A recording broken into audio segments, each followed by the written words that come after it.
Assalamualaikum warahmatullahi wabarakatuh. Salam Aidil Adha kepada semua. Okey, saya nak buat satu short video. Ada seorang subscriber saya, dia tanya, macam mana latihan dalam komando ni? Latihan ni bila tengok hasil macam atlet, macam atlet. Tetapi latihan nak adakah membentuk macam atlet sukan? Okey, saya jawab pada dia apa tahu. Dalam regimen grup Gerahas, saya masa during my time to be a instructor, to be a ketua cawangan komando yang mengeluarkan komando-komando dalam Gerahas, iaitu saya sebagai ketua cawangan komando melaksanakan kursus asas komando. Sistem latihan yang kami gunakan adalah dalam berbentuk endurance. Endurance ni mana apa? Maksud dia daya tahan. Maknanya kita bukan macam atlet 100 meter, 200 meter, bukan. Kita lebih kepada daya tahan untuk latihan long term punya latihan. Contoh jalan lasak 3 hari 2 malam.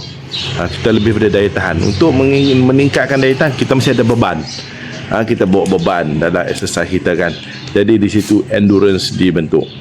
Sebab apa endurance? Endurance sebab dia melatih mengasah kekuatan fizikal. Jadi ingat, fizikal yang mengawal, mental yang mengawal fizikal.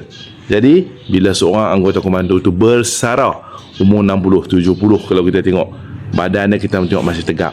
Saya sendiri, saya cakap, saya dah tukang urut saya lah, seorang Sami Buddha kan. Bila dia picit urut saya, wah, dia kata tak sama macam orang biasa. Badan askar dia banyak keras, dia kata. Sebenarnya bukan badan askar, badan special forces. Jadi kalau kita tengok veteran komando yang umur 60, 70, 80, kita tengok dia masih kuat, masih kuat. Tenaga dia tu, kalau orang Kedah kata reang. Jadi situlah cara-cara latihan yang kita terap, yang kita hasilkan kepada killing mesin-mesin pembunuh. Kan? Jadi itu saja. Selamat Hari Raya Korban. Terima kasih.